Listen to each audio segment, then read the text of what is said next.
Hey, it's Navid here, and in this session, we are going to talk about how to use AI to build your brand on Instagram.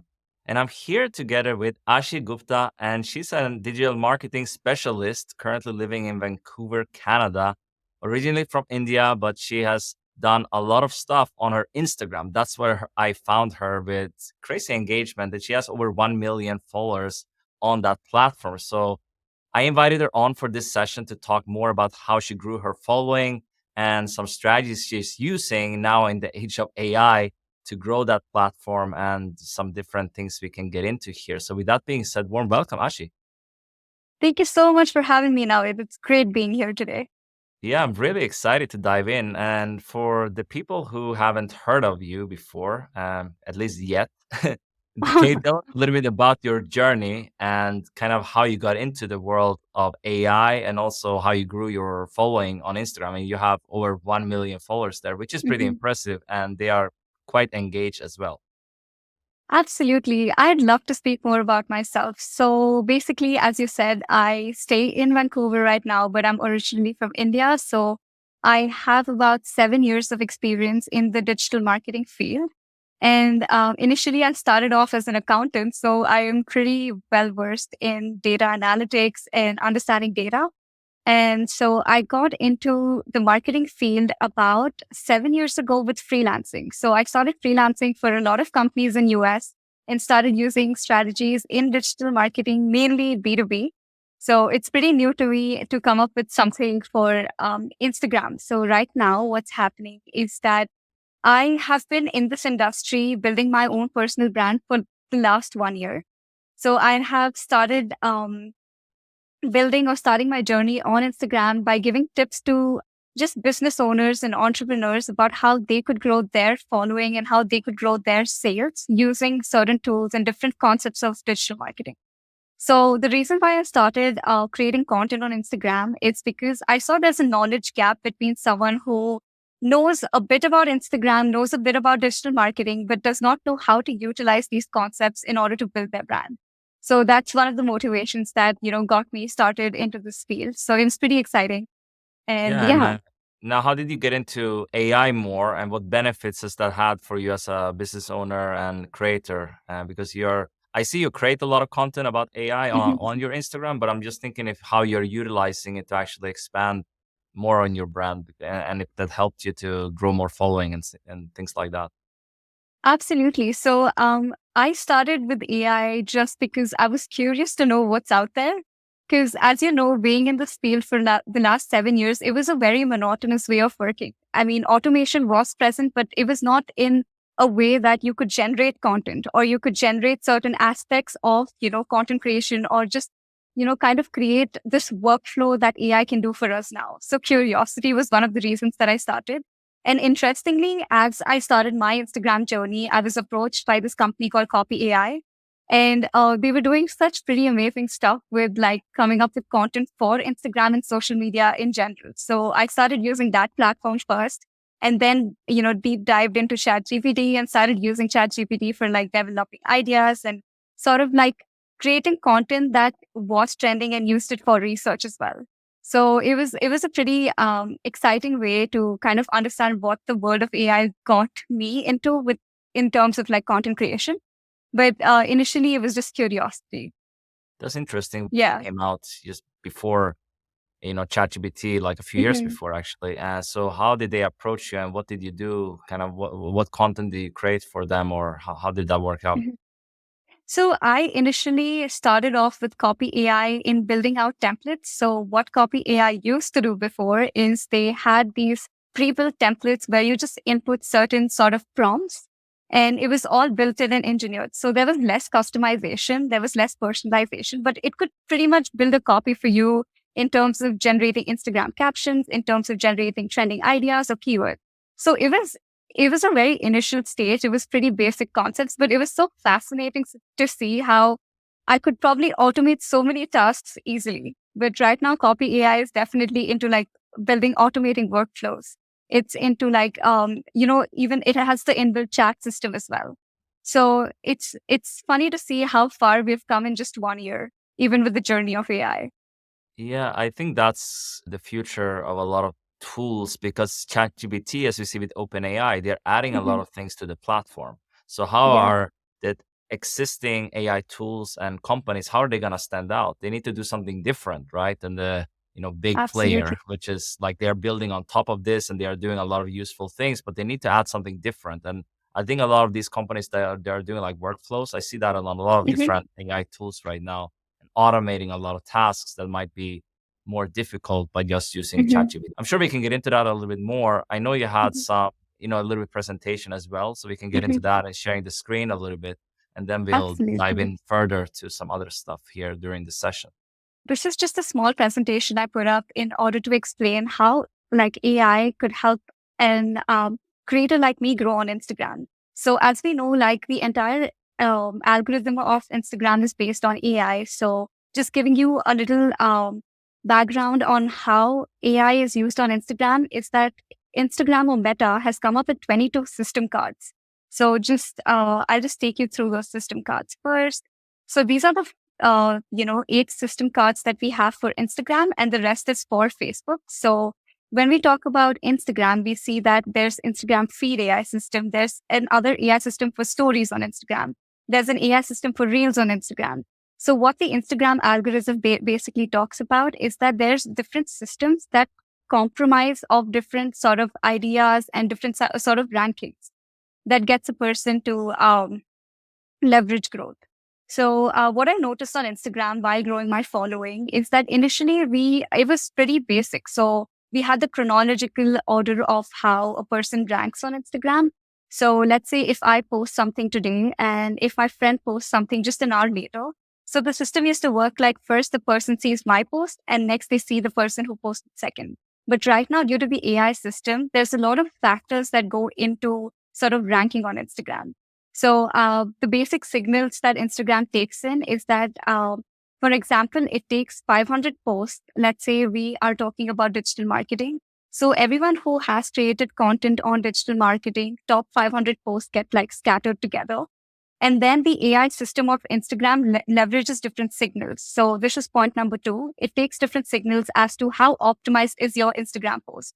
How many hashtags have you used? How is your caption? How many keywords are there in your caption? So it takes all of those sort of signals and makes predictions about them and kind of ranks your content on based on which content has the highly optimized post or which content might be relevant for the audience. So just for an example, let's say someone's trying to search for motorbikes on Instagram. So what you see while you search for motorbikes is the first 500 posts that are completely optimized. So these are the posts that have used relevant hashtags, keywords, and they have sort of used a good optimization even on their profiles. And out of these 500 posts, Instagram then pushes the content that's highly engaging. So the system that AI analysis of Instagram is quite comprehensive, and they have like different versions and different aspects of every platform in Instagram. So just to give you a roundabout of, how things work is that let's talk about what I do daily on Instagram and how I use like AI to do this. So when we talk about finding ideas, so right now on Instagram, I could probably go ahead and find ideas by myself, but I am using tools like BuzzSumo, Ahrefs, Answer the Public, Trend Talk, Viral Finder to get these viral ideas, which technically get into the more technical aspects of how a keyword is ranking on Instagram. And then I use Notion AI to, plan my entire schedule of how the content calendar looks like, what are the strategies that go into Instagram, or how I could probably plan and execute that better. And then there's a concept called HTC, which is a personal concept that I use. It's called hook, delivery, and call to action. So this is basically compromising of how I divide my content strategy. So when I talk about hook, it's the first 3 seconds of the video, and I use copy AI or I use ChatGPT to kind of generate the hooks after my idea is generated. And then delivery of my reel or delivery of the content basically is based on 3 factors. It's about how important it is for the person who's looking at it, how visually appealing is it, and how my audio also matters, the way I talk. So I kind of bifurcate all of that, and I do find call to actions on different AI platforms as well. So right now, I have been using HubSpot AI to come up with call to actions because they have great analysis in what's trending and what A/B testing I can do for all my call to actions.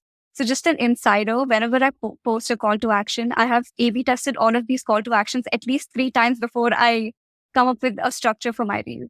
So that's pretty interesting. And I use different AI tools for design and editing as well. So right now I am using Canva AI and Adobe Firefly. It's absolutely amazing because I recently worked with Adobe on a collaboration and I saw the way that they're trying to understand their interface and make it more user friendly. So it kind of gave me a perspective of how I can use that tool in order to design and edit better. And in terms of Reels, right now I have been using a lot of Adobe Premiere Pro and their new AI features that kind of makes it easy for content creators to sort of edit. And Opus Clip kind of like this podcast session could be turned into 100 clips that we could use from Opus Clip AI app. So it's Let pretty me ask you interesting. this: do you Mhm. prefer like Opus Clip can make this really easy, right? Even like Right. Riverside has a magic clip, but I like Opus Clip more. It's a little bit Hmm. better, I think, Hmm. and at doing it because they just focus on this. But what would you say like using Premiere versus let's say Opus Clip is automated, right? So Hmm. what do you do for your reels, for example? If you let's say you had a long video, have you Hmm. tested like with Opus Clip versus Yes. like you doing something more custom in Premiere? Yes, so I did test it out. The thing is that Opus Clip did require a little bit more modifications because I have so much control using Adobe Premiere Pro. Like Of it's course. from start to end, I could customize it as per my needs. But with Opus Clip, it needed a lot more customizations because it did create amazing content, but it did need a little more modifications. So 90% of my work was done, but that 10% that, the last stride was done by myself. So Okay. that's the main difference. Yeah. No, it's interesting. I'm sure we can get into more to that because I'm just like you. It's really interesting that you are split testing a lot of things, like similar to how you would do Absolutely. in email marketing. But that also Mhm. shows that you are, a marketing specialist. You want to test everything, right? We as marketers, we want to test and test and test. So that's great, actually, that you are doing this. Yeah, because I base all of my content on, A/B testing everything. So from my hooks to the way I deliver my content to the way I put my call to actions, even visually, like with the number, with the colors, with sort of the tone of my voice. I test all of this before I kind of create that one viral content that goes out there and kind of resonates with my right audience. So it does take a lot of time. Interesting. Mhm. Like, so what do you find work the best for your audience, or is very different? I think right now it's not very different. I think one of the main things that my audience wants from my content is to do things at a faster pace and more efficiently. And that's why I talk more about AI because a lot of people struggle in kind of putting ideas together and sort of automating repetitive tasks. So I kind of focus on building that sort of, leveraging that sort of education sector to help those small and mid-sized businesses to understand AI better so they can, do it faster. Yeah, AI is. I mean, that's what a lot of experts I've spoken to. They say AI is like a tool that helps you become a lot faster. It's like an assistant to to your arsenal. You can use it to just be more Mhm. efficient and better and do a lot more in your business. Essentially, that's how I use it myself. It's not a replacement for you, but you should utilize it to get a lot Mhm. more done. Absolutely. And I think the best use of AI up till now has been, for me, at least it's research. Because previously when I used to work on campaigns, there used to be hundreds of data points that I had to analyze and come up with this conclusion, which, required a lot of back end work as well as like going out there and talking to the consumer. But right now, if I give AI, like 500 data points, it analyzes the data in seconds and gives it back to me with like a conclusive Yeah. answer, I which is I pretty really cool. love that part of like ChatGPT and things like that, where you can analyze things and breaking complex things down. I think it's really good at that.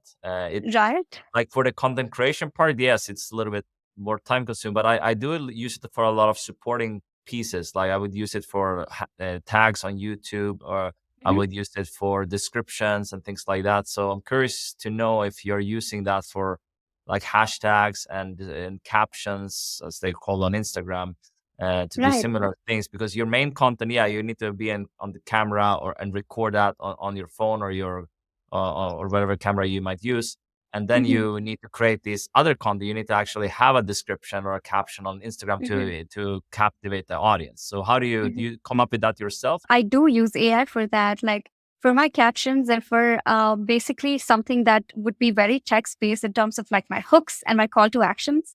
I Mhm. use AI to generate like this sort of base for me, which I work upon. So I don't technically use what ChatGPT has given me and kind of copy paste it into my reels, but I kind of customize that again and again to make it more like efficient for my audience. Probably because sometimes when ChatGPT gives you a result, it's very generic. And Yeah. even though I'm kind of learning how to prompt engineer, and even though I'm trying to learn, learning how to customize my prompts better for ChatGPT's results, it always focuses on like very generic content, which I don't prefer to share on my Instagram. So No. as I said, 90% of my stride is done by AI, and that 10% is done by me to like personalize my content. No, I think that's a great advice as well. You need to personalize it. Otherwise, you're gonna sound like, any other person. You're just pushing, basically garbage content out there. You need to make sure it sounds like you and it's actually what something you would say. That's why I use AI a lot for ideation, coming up with, as you say, hooks and things like that. I think that for that is really useful. But to maybe write everything, I think you need to customize a lot more. Like for scripts and things like that, you might wanna tweak things to it so it sounds like you. But let's continue with the presentation here. So right now, so just talking about engaging in hashtags, I think my journey on Instagram for the first, around 50,000 followers was based on engaging content. Like I used to engage with a lot of creators in my industry. I used to engage with a lot of experts in my industry and kind of take their suggestions on what works and what doesn't. And right now, after like AI has come into the picture, I use ManyChat for DM automations. That has reduced my workload by let's say a 70%, because I just have to create like automations for things to like pop up into like people's accounts, people's messages, or like kind of build sales as well. So I think ManyChat for that has really helped me. And lastly, content task and analytics. Like I spoke about analytics before. I think A/B testing and analyzing content is super important for me because right now I'm using HubSpot AI to kind of generate Instagram analytics, and there's something called Hype Auditor, which kind of gives me perspective of how other influencers in my industry are performing as well. So I like to keep the competition up, but I also like to analyze what works for my competitors and the experts in the industry. And I like to build my own personal opinions on that, which is quite something that I do for all my content. Yeah, no, I like that. That's Yeah. awesome. Like I'm sure we can dive into a little bit with the tools, but I'll let you go through this first because I think there's some good strategies because HubSpot has a really I think that is also something worth mentioning. A lot of the tools that you might be using or be familiar with, they are building Mhm. really useful AI tools within their Mhm. big suite of tools actually. Like HubSpot, they're going all in on AI. Canva, as you mentioned, Yeah. they have like a lot of AI tools now, and they're just gonna add more and more. Mhm. And then with Adobe as well, like you mentioned Firefly, and then Mhm. the generative fill in at Photoshop, really useful actually. And now you don't need to be like a designer or something. You can actually do things Absolutely. pretty easily. Yeah. Yeah. And, one interesting fact is when I worked with a lot of these companies in terms of like just talking to the growth manager or kind of collaborating with these companies, one thing that I noticed is that a lot of companies are still figuring out their interface. So it's very easy for, someone to use AI, but how could that company make it easier for a user to kind of like, it has to be intuitive. So with Copy AI, with Adobe and Canva, all of these tools are great, but I think they're working on making it more intuitive for creators like me to kind of like just go on there and create as fast as you can. And that's something so interesting, right? Because a lot of AI tools are coming up, but very few of them are very intuitive, as in for creators. So that's interesting. So I just wanted to talk more about like optimizing and ranking on Instagram. So the first thing that I did on Instagram when I started my journey is kind of understood the color theory and tools. Not a lot of people talk about this, but I kind of built my brand based on colors. And where I use this sort of website, it's called Brandmark and Human. These two are AI tools that kind of find you your perfect brand colors, and they kind of help you analyze and see what colors would look good on Instagram as well. So when you see my content, you see a lot of whites, reds, and greens. I think this fits perfectly with like the sort of emotion that I want someone to go through while watching my content, because red, focuses on something that they do not have to miss, and green is something that focuses more on strategy. So if you actually go ahead and analyze my content, you'll see that a lot more, that I use a lot of color theory on that. And Brandmark and Human are my go-to tools to like kind of find the perfect colors. And in terms of just talking about keywords, I use a lot of SCM Rush and BuzzSumo in terms of AI tools. And I do use the inbuilt Instagram hashtag AI algorithm, because I think it's the most customized to AI. It changes every day. And it gives you like these sort of numbers that help us know which keyword is ranking on what day. So this is something that I used as alt text for all my posts as well. So using SCM Rush and BuzzSumo really helps. Just a question And on that with the alt mhm, text and stuff like that, because we are, if you're familiar with vlogging and things like that, then we mhm, use that a lot. I've done a lot of this, but Instagram, a lot of content gets lost, after the initial mhm, 24, 48 hours. If it's viral, maybe it's lasts a little bit longer, but then it's mhm. not getting as many views. Like, so Mhm. how are you seeing this for optimization? Actually, can people find it long after you have posted something on Instagram?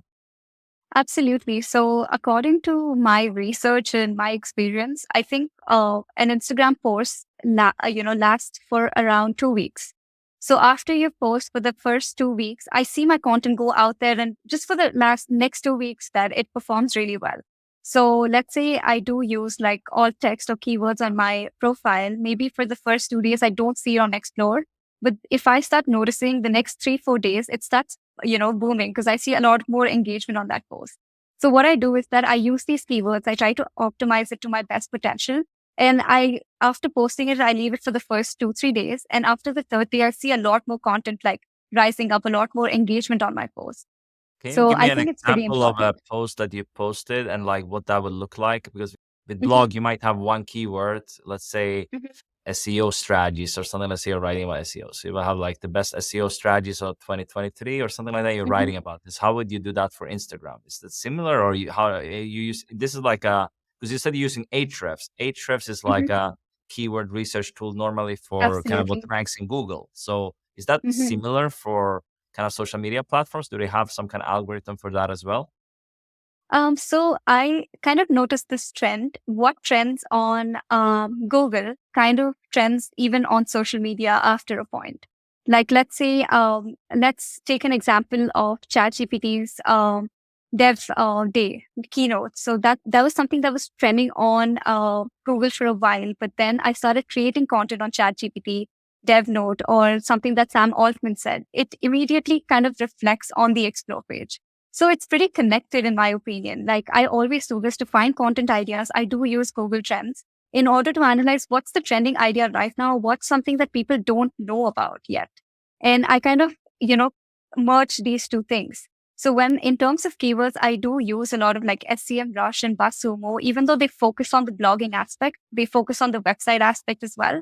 But I kind of pick and choose those keywords that can, fit exactly into my content, and it works well. So it's been Uh, working for me for the last 1 year. no, this is awesome. This is a great tip. I don't hear a lot of people talking about this, so this is great. Yeah, and like just one example, like I just created one piece of content yesterday, which is about this amazing Chrome extension called Magical AI. So initially for the first day or two, I couldn't see a lot of engagement on that post, but after the second day, it reached like 400K, 500K, because I saw people kind of searching about that tool as and when it started trending. So it was pretty interesting to see how concepts of like trends that work on Google kind of connect to the trends that work on Instagram as well. I think this is the way to do it, because if you don't do this, then you Mhm. need to make sure that your, let's say, that needs to catch on very quickly, like 24 hours, whatever. But with your strategy, or like what you should be doing on Instagram, which I think a lot of people are not doing, you should do this, and then you can actually make sure your content, it lasts a little bit longer. Still, is not like YouTube or something like that where you can like get searched for years, but still Yeah. you can get a lot more benefits from your Instagram content than you would have otherwise. So I think that's pretty awesome, to be honest. Yeah, because just another thing, like absolutely, when you talk about just researching about keywords, I don't solely focus on what's trending right now, but I want to focus on what's trending for my target audience right now. And if I want to build authority and if I want to stay as an expert in the industry, I need to build content fast. And Instagram's such a short form, it's about micro learning. So a lot of people kind of consume a lot of content daily. So I want to stand out and kind of want to be the first person to create content about that specific topic. So it's really helpful to use like, tools like SEMrush and BuzzSumo and all these other trending tools for blogging into my Instagram account as well. And I've been doing this for the last 1 year. Yeah, no, because I'm a big on like the blogging aspect and Mhm. ranking and things like that. So I like that you're bringing that into the social media game. That's really cool. I think people can learn from this as well. And I mean, maybe that's because your digital marketing background as Mhm. well. So you want to make sure your content reaches as many Absolutely. people as possible. But let's continue with this. I think this is really useful tips for everyone. Mhm. Absolutely. And just to like back up what you said, exactly because I am from the digital marketing background, it gives me so much more confidence in order to like test out different sort of strategies in terms of like, in my content, because I've done a lot of backlinking for like blog posts. I've done a lot of like external linking. I've done a lot of SEO to understand how this really works. And as we know, SEO does take a lot of time to reflect. And it's the same with Instagram as well. If you don't give your content about 2 weeks to like really understand what's going on, that timeline kind of fits really well. So giving time to your content works well. All right, perfect. And now you have tags, which is even more Yeah, big, more stuff to kind of get on that explore page and things like that. absolutely. This has been a game changer for me. I think tags was introduced, like topics and location, was introduced just about 4 months ago on Instagram. So it was like mid July of 2023 that Instagram came up with topics. And I think this was one of the biggest factors that kind of pushed my content to a lot of people because I could now like, funnel down people I actually want to target. So when you go to, topics, you kind of choose like, are you targeting small business owners? Are they entrepreneurs?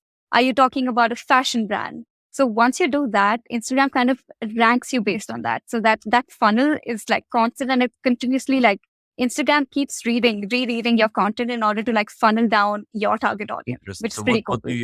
what do you usually pick? Because you talk a lot about AI, you talk a lot Yeah. about marketing, business, things like that. Mhm. I mean, I assume they have a limited set of topics or things to choose Mhm. from. So I go with small businesses, I go with entrepreneurship, and I go with like personal branding.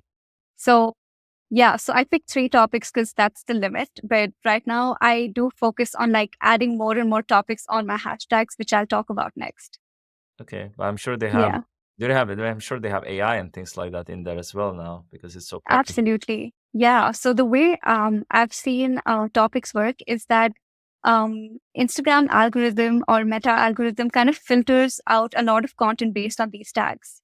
So it uses AI to understand that there are like 500 posts on small businesses today, and it filters out based on how many people are actually engaging with it. So it does have different metrics in order to filter out the best performing content, which is pretty interesting, honestly. Yeah, no, I don't hear a lot of people talking about this because I've spoken to Instagram experts before and things like that, Mhm. and it's not usually the first thing they mention. So I kind of glad Yeah. you're covering something different, and it's really actionable for people. If they implement this, they can get a lot more reach. Maybe you're not if you're posting and you're not doing Mhm. this, go out there and try it. I'm sure you're gonna have more success. So yeah, let's keep Yeah. going with this one. It's really good. Absolutely. And the next thing I'd like to talk about is detailed caption with target keywords. So when we talk about Instagram is literally like a pool full of keywords that AI gets to kind of assess. And it uses AI to kind of pull these keywords out of your captions. So it's pretty important for someone to use these targeted keywords in their captions as well. So right now, Instagram has a limit of 2,200 word limit for captions, but if you find the best use of it, you're going to rank on the system in itself. So I use a lot of How do tools people to. search for it? I'm just curious. Like, is that normally when people search for? Because I don't go to Instagram normally to search for stuff. I'm gonna be honest. I might find, maybe a hashtag potentially. Like, but I don't personally. I don't do it. I know some people might go to hashtags and stuff. But or what's normally the way someone would discover other than the? I mean, the explore page is obvious that a lot of people see the content there. but with the captions, like how would they like find with these keywords and things like that, this content? Right. Right. So, my strategy of finding target keywords for my caption is that I divide it into primary keywords and secondary keywords. So, let's say I want to create content on ChatGPT. So, my primary keyword would be ChatGPT, and my secondary keyword would be like AI system or like AI hack or like learning with AI. So, I kind of balance these two keywords all around my caption. So once you go ahead and discover, like you kind of read through all my captions, they follow a structure of how detailed keywords, actually help in ranking all of my posts. So yeah. And in terms of hashtags, like personally, I do use a lot of hashtag generators, but I've seen that Instagram hashtag algorithm works really well for me. So I go there, like manually kind of put in the keywords and analyze how much data points that does each keyword generate. And What sort of according to hashtags those do you data points. recommend? Like for anyone who's not familiar, like how many hashtags do you need, and Mhm, how? Yeah, I mean, because some hashtags are crazy popular. mhm. Like let's say hashtag travel, maybe will be crazy. You're not gonna Uh-huh. probably show up there if you're if you're starting out, but like you Mhm. might wanna go down a little bit. So how many people do you recommend being in these hashtags? That's a great question because there's a lot of debate going on Instagram about hashtags. Some people say using 5 to 10 hashtags is great. Some people say that using 30 hashtags is great. Which is the max, Personally, right? yeah, 30 is that's the still the max. maximum. Yeah. Yeah. And for me personally, I have been using 30 hashtags altogether, and I have divided my hashtags into categories again. So you see, I'm very detailed with whatever I do in terms of just using optimization into Instagram. So not a lot of creators do that. They kind of go viral for a session or, for a season and their engagement drops. But what I like to do is I kind of like to deep dive into whatever I'm doing and kind of learn more about it. So I use 30 hashtags, and my first 10 hashtags would be very primary. I go for like the long tail keywords. So I kind of go for like hashtag reels, hashtag viral, hashtag like Excel tips. So all of these are very high searched keywords. Yeah, And more then when broad I essentially. Yeah. exactly broad keywords. And then when I go to the specific keywords, I use about let's say 12 keywords which are very detailed in terms of just my content in itself. So let's say if I'm teaching someone about web scraping, so I go hashtag web scraping, hashtag Chrome extension. So hashtag Chrome extension for web scraping. Or if there's a specific tool, I use their hashtags. And the last 5 to 6 keywords are my location keywords and my audience keywords.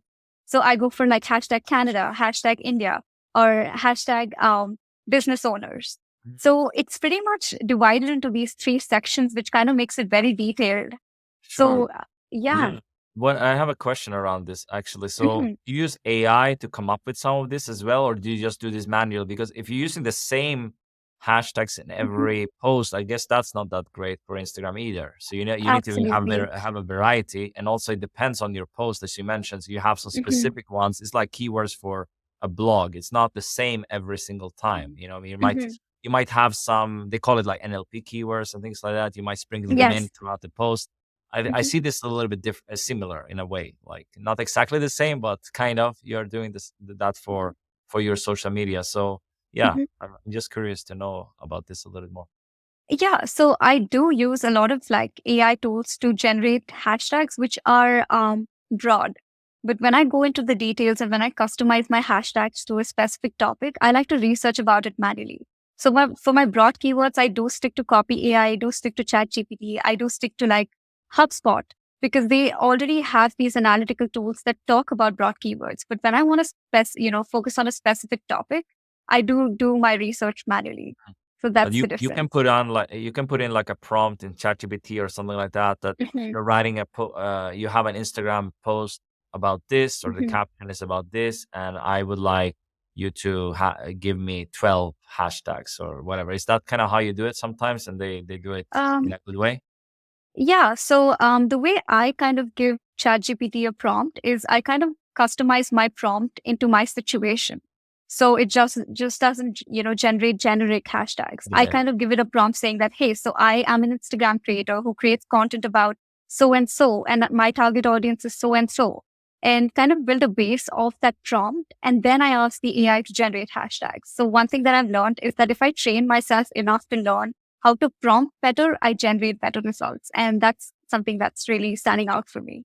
Yeah, it's always like that. The more specific you are, the better the results. I think that's Hmm. if you give details who you are, you're gonna get better results in terms of what you get back from an AI tool like ChatGPT or Copy.ai or whatever you use. Hmm. So 100%. Yeah. So yeah, let's continue with this. This is great.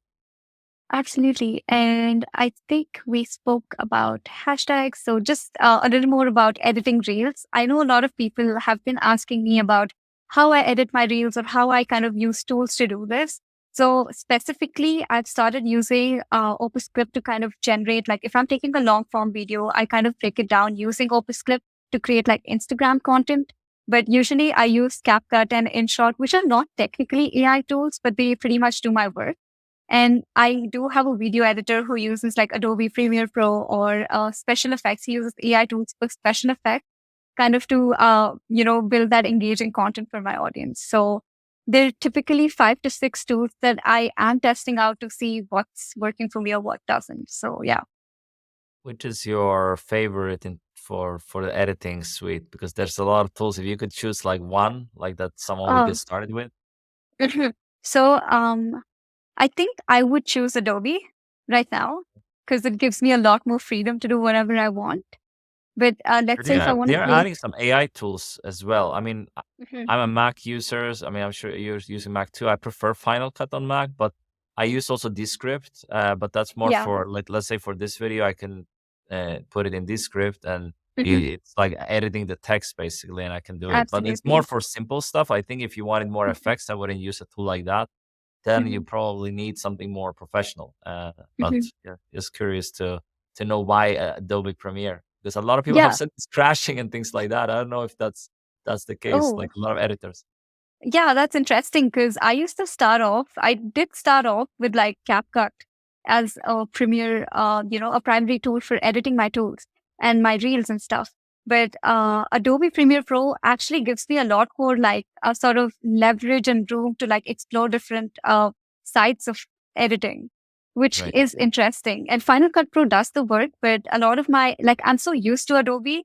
So that's kind of the reason why I kind of Yeah, that's stick to usually that. how it is. Like if you're used to a tool, you can stick to it and it does the job Mhm. basically. And also you have After Effects there as well. If your editor is using it, then maybe Mhm. it's useful for sure.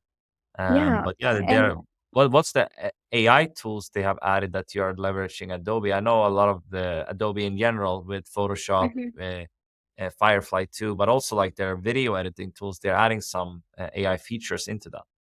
Yeah, so right now it's not very AI friendly, but they do have certain aspects of like kind of easing the work for the video editor. So when I spoke to my video editor, he said that I can probably kind of batch edit videos together now using AI. So that was pretty cool. And he also spoke about how it used to take a lot of time to remove backgrounds and stuff like that. So within one click, he's able to do that using AI in Adobe, which is pretty Yeah, cool. they have like this background, they're basically like studio sound. Descript has something similar. I'm sure it's maybe Uh-huh. more involved in Mhm. Adobe Premiere. But then also there's if you have multicam setups, you can use like a Absolutely. plugin or something like that to add on to that. Mhm. Like I think Ali Abdal released like Firecut or something. There's another one, I forgot the name, but Mhm. there's a few like that as well that leverages different AI technology, and then you can actually do a lot of things faster. So you don't need to edit the entire multicam podcast you have recorded, which is really nice. Which is really cool, right? Because before AI came up, because we used to like spend hours and hours into editing one particular aspect of the video. Now it's like automated. And even with Descript, like I've used it for captions and I've used it mainly for like generating text on my videos, which is pretty interesting because now I used to manually put in all my captions before and now it does it like automatically. So Descript's great for that as well. Yeah, Descript is awesome. I think Descript Mhm. is has so many. I think it's the best tool value for money tool I use because I use it a lot for editing. And then they have a lot of other things. I'm getting like the transcripts. I'm getting so much from it, and the transcripts are really good. Like Right? just because you're Yeah. using a tool that can do transcripts, it's not always the same quality. So I think Descript Mhm. is getting it pretty accurate with different accents and things like that. So really enjoy that. Yeah. And So it's easier for someone who doesn't know how to, video edit or like practically use Adobe because it's just one click and it's automating everything that a person who has experience in video editing kind of cut it down and bring it down to just one click, which is quite interesting. Yeah, for Yeah. sure. Let's continue with this. I like the analytics part as well. Yeah. So just to sum it up, so just about quality and analytics. So my entire growth on Instagram, as I said, has been based on A/B testing and analytics. So I use a lot of tools to do this. Hype Auditor is my go-to tool for like kind of generating that analytics for my Instagram profile that talks about like how my reels are performing, how my reels are performing compared to something that I posted last week, last to last week. So it kind of gives you like an entire sort of report as to what works and what doesn't. So I use Hype Auditor a lot for like just generating analytics. Fraud Social is good, but I kind of stick to Hype Auditor because I'm comfortable with that tool because it bridges the gap between where I am right now and where I want to be. And that's how my growth has been looking like. So That's that's pretty interesting. great. Have you Yeah. tried I think Metricon or something like that? Metricon, right? Metricon. Yeah. Yeah, Yeah. I have tried that tool, but I guess the data, like the analytics that comes out of that is not pretty, it doesn't like the metrics doesn't match to what I want to kind of research about. Because it talks about generic metrics, it talks about your real views, it talks about probably your engagement, but like Hype Auditor gives you like these inside details of how and what's the process looking like to grow and initially use strategies to grow your account, which is pretty cool. I like the details in Hype Auditor better. Yeah, I can tell. That's great. Yeah. Nice. So Good. yeah, that's No, I have something that. one thing on the analytics part. Uh-huh. I think something that's interesting within. I mean, I'm sure you saw the announcement with OpenAI and all this Hmm. the dev day. I think with the GPTs, Hmm. I think it's interesting how this can be integrated into the social media tools. That they Hmm. need to jump on this because they need to build like GPTs to have full Absolutely. plans for. Otherwise, I think they're not going to be as useful anymore because I Hmm. think with the GPTs they can automate a lot of the process for social media marketing and creating content Hmm. plans and things like that. So I don't know if Hmm. you is that something you see coming in terms of the future a little bit because it's already here basically. It's just a matter of people building on that platform. Absolutely. Because one thing that I found really interesting about the keynote was that when Sam Altman came on the stage and he spoke about like creating GPTs and using ChatGPT as a base to build upon something and doing this without coding, like I think right now the future looks pretty interesting because if someone can solve a particular problem just by creating an AI tool for it, like a customized AI tool for it, I think it would work better because I work with a lot of small and mid scale businesses as well. And I see one common problem with them is that when they use AI, it's not very customized to their problem. So just imagine having like a tool of AI that can customize itself to small and mid-sized businesses as well. And you can create this tool. And with Sam Altman, talking about the revenue sharing model, I think a lot more like developers, a lot more creators are interested in like kind of understanding how they could build upon that. So it's pretty interesting. I think that's one aspect of it, like creators, and you can solve specific problems for Hmm. businesses for sure. You mentioned some analytics tools you are using. I think if they can integrate some AI technology even more than they are doing currently, I think that's Hmm. really gonna take them to the next level. I think they are some tools they are sleeping a little bit on this. I mean, Hmm. they're trying and sure they don't They're want to break the trying. tool, but I'm Yeah. sure they are working on it because a lot of I Yeah. have seen like tools that I'm using like can just like ConvertKit for email marketing. They haven't really talked Yeah. a lot about AI, but I'm sure they're Uh-huh. coming. Like GetResponse, for example, is an email marketing tool. Mhm. They're the sponsor of the summit. They have integrated a lot of AI into their platform Mhm. already, but it's just a matter of like doing it in small steps, I think, for existing platforms Mhm. to make sure it's not like breaking what they're already doing well. And a lot of Mhm. these platforms already they have AI somewhere. Like it's just that they're Yeah. not, maybe that's not the most prominent feature they are talking about. Mhm. So I think that's also interesting. Yeah, and keeping up with the trends of AI is super important. So when we talk about ConvertKit for like email marketing, I'm pretty sure like a lot of automation tools have already been into this industry since the last 6 months, only since the last 6 months. That can beat ConvertKit in terms of like just how fast and just how automated the process can look like. And which is quite interesting if they don't get AI or they don't integrate AI fast enough, it kind of becomes like as a person who consumes or kind of uses ConvertKit, it doesn't like interest me if they don't have automation yet. And this Yeah. is, yeah, this is something that I've learned from my audience as well, because I use a lot of like my Instagram stories to generate like kind of opinions and polls about what people think about different tools. And a lot of my audience does prefer something that includes AI because it's automating, it's faster, it's just You know what's easier. interesting about this? I think a lot of when we are as a marketer, we see it on the sales page or the landing page AI. That doesn't Hmm. mean like some tools have had that for a long time. It's just that they put it Absolutely. more front and center because like 10 Hmm. years ago it was like machine learning. And I mean, Yeah. it's like changes. Now it's AI. Like this because we are like in the generative AI movement a little bit as Hmm. well. Like that's kind of what it Absolutely. is. It's for AI. I mean, this company is talking about AI for a long time internally, but they Hmm. haven't really, marketed it in this way. And Apple is Themselves. another great example. They released Hmm. the Vision Pro. I don't know if you saw that, like before. I did. They didn't mention AI, but there's a Yeah. lot of AI that goes into that. So Apple is Yeah. like, they're always a little bit careful with how they position things and with their marketing. They Hmm. are brilliant at marketing, of course, but they are Yeah. always taking a slow approach a little bit. I think like Google is, they have Bard, they have certain things, Hmm. but they have been also a little bit slow with kind Little of so, yeah. the development compare. And I think they just because you are first doesn't mean you're gonna be the best always. We have Best. seen that Exactly. in the evolution of the Hmm. internet and the search engines and things like that. So and also with the social media platforms, just because you're Hmm. first doesn't mean you're gonna be the one that is the biggest. So I think Apple has something. Absolutely. Apple's gonna be interesting what they come out. Yeah, because Meta came up with the Meta glasses when you talk Yeah. about just, Yeah. AI and the way, Mark Zuckerberg positioned that sort of concept to creators like me was that, hey, now you can live stream just using AI glasses.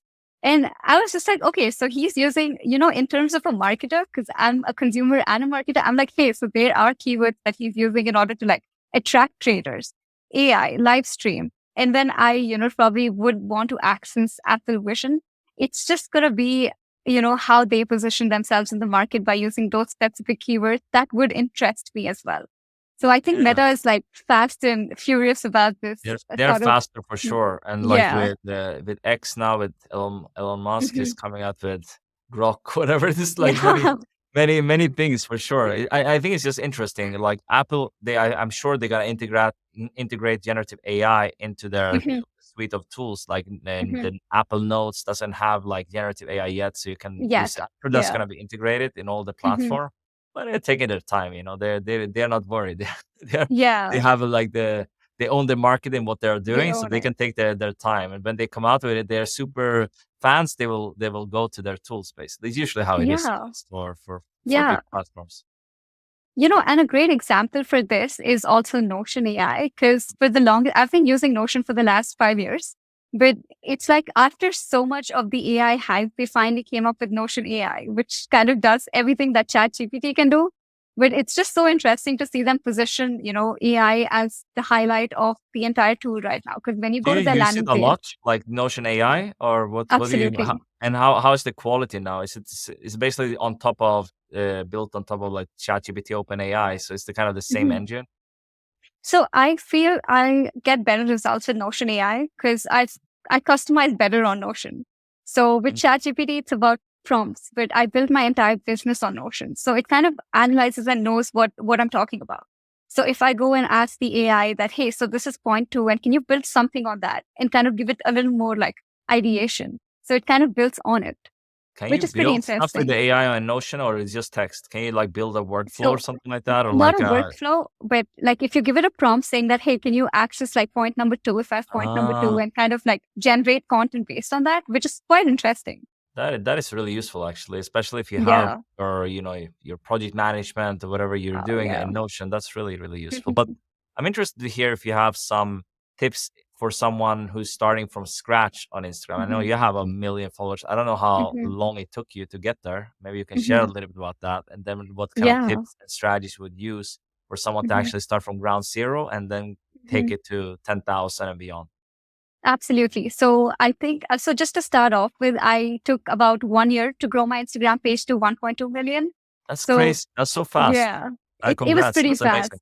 Yeah. Yeah, it was pretty fast because the best part about creating content was because I had so much knowledge about marketing. And it was so exciting to like talk to these business owners and these creators who were like not technically, they don't have a background in it. So it's great educating people as well. So my main focus and my main strategy was like education. So I focused on that. And one thing that, or probably three strategies I would like to tell someone who's starting off on Instagram, I want to tell them that don't be afraid to kind of test out different things and don't be so focused on growth. Because right now, even while leveraging AI tools, like it's so important for people to fail fast. That's what I keep telling my students. That's what I keep telling, people who I talk to, business owners, that you need to leverage AI in order to fail fast and like kind of test different things. Use AI as a leverage to like generate content, see if it works for you, see if it doesn't work for you. And, building upon that point, I would like my second strategy to be like train yourself and give yourself permission to, understand the AI tools a bit more better before you start customizing these results for Instagram. Because I think I made this mistake initially. I started just like copy pasting everything I had and it kind of disrupted the entire workflow. So train yourself, give yourself permission to, train yourself on ChatGPT, on Copy AI, on Canva, on Microsoft, and all these editing tools as well. So training is super important. And the third thing I would like people to kind of understand about Instagram is that it's not about luck, it's about strategy. So when you start posting on Instagram, you need to understand the algorithm better. And once they understand the entire algorithm is based on AI, they need to leverage like different systems and engagement strategies that like, work with the AI of Instagram. So these are kind of the three tips I would like to give my audience as well. Yeah, no, that's great. I think it's really good. What I'm curious about is like, um, you're posting a lot of reels on Instagram, Mhm, and they are doing really well. But mhm, I have seen people who said that the views on reels they're going down. I'm not sure mhm, if you've seen kind of data on this or something. And now mhm. you need to have a mix of posts, like with the carousels and things like that. I'm not sure because I'm not as active as you are. So I'm asking the Yeah. experts here. What do you think Mhm. works the best? Yeah. So I initially I did see a lot of like downgrade on the real views. But in terms of just if you start creating quality content based on different aspects in the reel and see what works for the audience, I don't think it really matters. But I've seen a lot of experts like Gary Vee and all of these people who are very active on social media talk about these new strategies about how you could use carousels in order to increase your reach. But personally, for me, it's been a series of A/B testing. Right now, I'm actually testing this out because I did see a lot of like, up and down in my reel views and like just analytics in general. Because just last week, I gained about, no, last week, I gained 50,000 followers in just 1 week. In 1 week? And Wow, yes, that's because like incredible. So what was three of what led to that? Was that some viral post you had or something like this? Yeah, so I think three of my reels went viral. So one reached like 5 million, one reached 4 million, and the other one was 3 million. And because I had such a strong call to action, all of those people who watched my reels converted. So it's about, kind of having a structure when you create reels as well, which is super important. But I see a lot of creators talk about like using carousels and using different formats right now, which I'm testing as well. But for me, reels are like primary and it like kind of really works for me. What is usually your structure for like a high performing reel? What do you usually do? So I divide my entire structure into three parts. So I kind of leverage as much information as I can give that person in the 30 seconds mark. So even though I can create reels for like 90 seconds or 60 seconds, I don't exceed it more than 30 seconds because I know that's what my consumer wants and that's the attention span of a consumer. So I use the first 5 seconds to introduce my topic, the next 15 to 20 seconds to kind of, deep dive into what they could do with that topic, and the last 5 seconds to kind of put the call to action together. So I actually tested out the strategy initially when I started creating content, and this worked well from like day one. So I'm sticking to the script. Interesting. Yeah, that's awesome because I think you would do really well with YouTube Shorts as well. So I don't know why if you I Mhm. mean, are you on TikTok as well with the same similar strategy, or haven't you haven't explored that So yet? I haven't explored that yet. Yeah, it's good to stick to one platform, master it. I think your strategy for what you're doing with the reels would probably work Mhm. well with other short form platforms. I could imagine. But they are they usually like 1 minute, or you can do on Instagram? I think you can do longer as well, right? It's on Yeah, YouTube. It's so up to 1 minute max on YouTube Shorts. so it's about 60 to 90 seconds, but I think the optimal time is 30 seconds. I don't think a viewer likes to watch Really? something for more than 30 seconds. That's interesting. So so it's like interesting how you give the value in such a short time. It's usually just like Mhm. one tip or something you can have time to give in 30 seconds. Like so I have seen some of your reels. Like you break down. It could be like a website. You found a new tool or something like that. You give, or Mhm. what do you find like working the best? Because 30 seconds is such a short time. Like you cannot add too much value. But what is the call to action? Is that to learn more from you or follow you, or like I'm just curious to know because I like the long form content as well, but I see the benefit of the Yeah. short form too. Yeah, so with short form content, I focus on micro learning and micro educating. So, what I do is that I take one concept and I break down that concept into parts that can, be effective to the person who's watching it. So, let's say I introduce a tool, I kind of have a series of introducing the tool, kind of deep diving into the benefits, like giving 4 or 5 benefits of how that tool could be useful to that person. And also ending that tool's strategy by saying, hey, this is a free tool or hey, this tool is easy to access, kind of giving the main benefit or the key benefit in the end.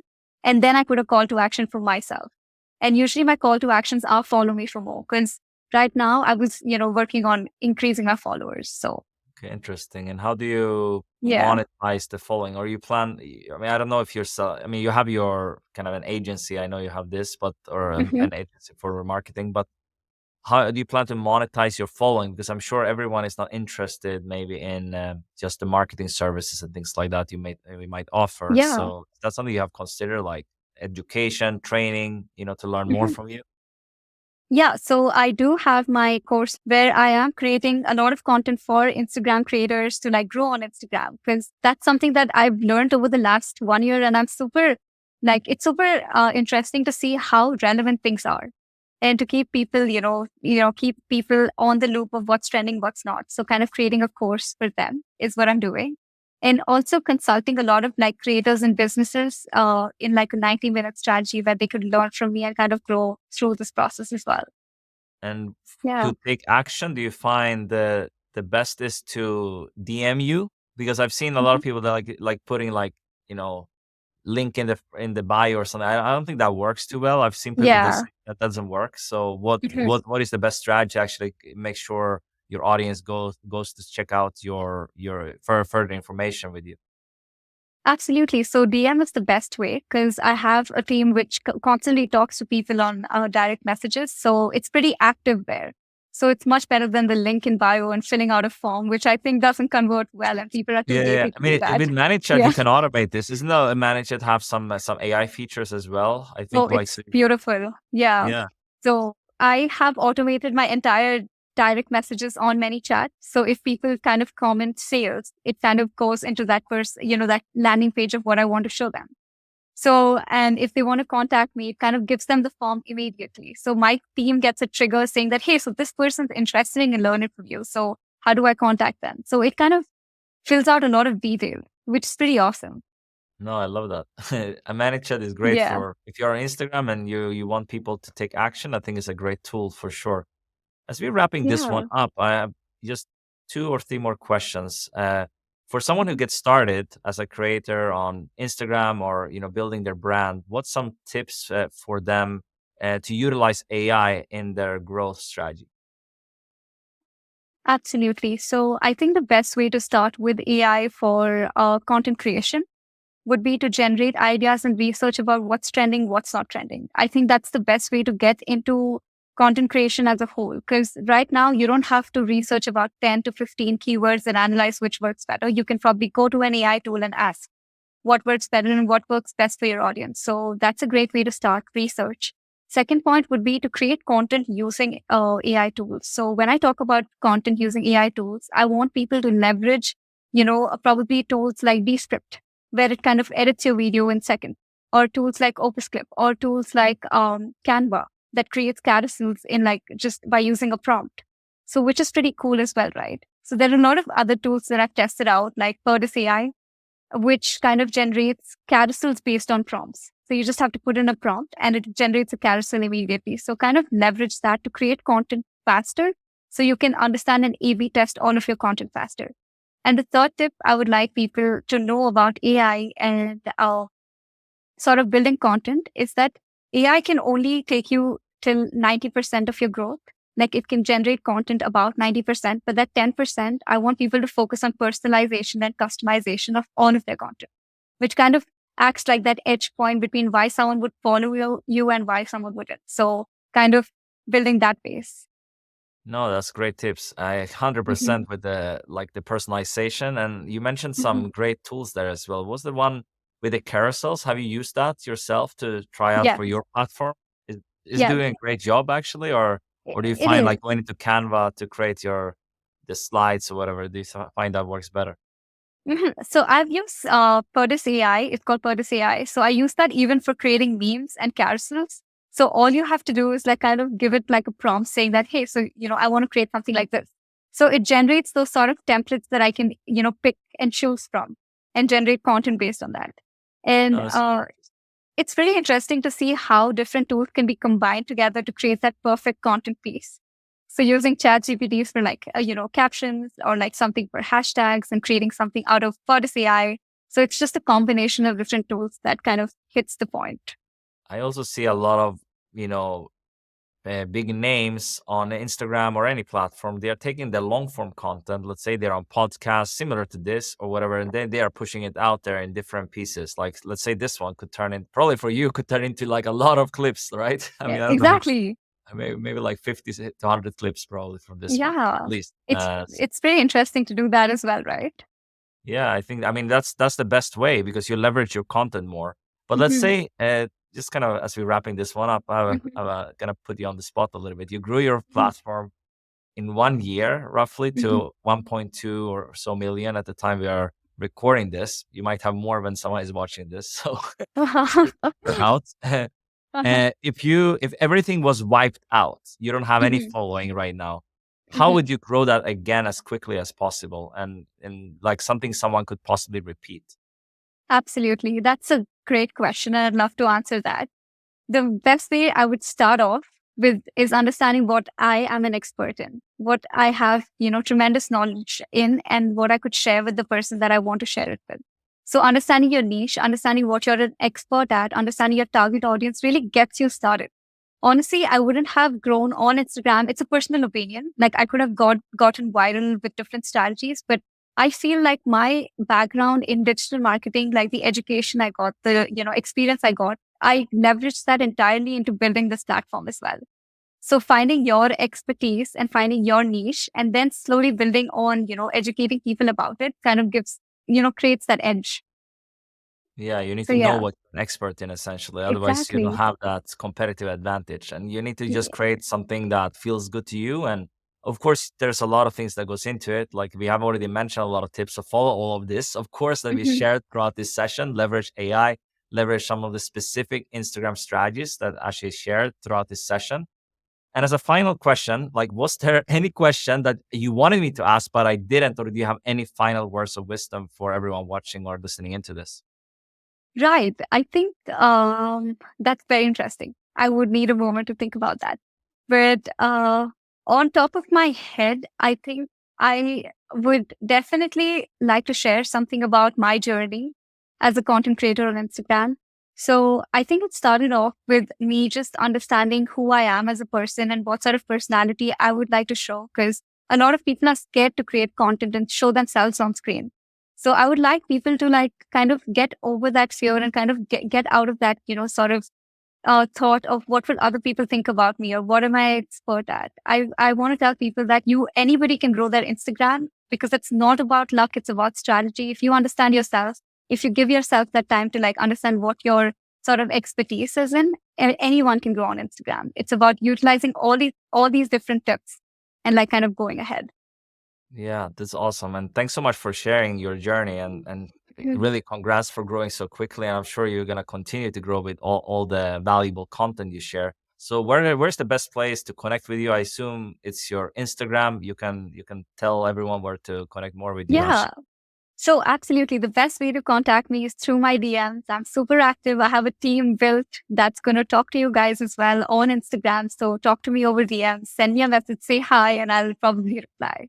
So that's Yeah, great. and if you have any takeaways or comments, we shared some really actionable stuff in this session. Do leave it in the comments below and subscribe to the channel for more. Like the video, and I'll see you in the next one. Ciao for now. Bye.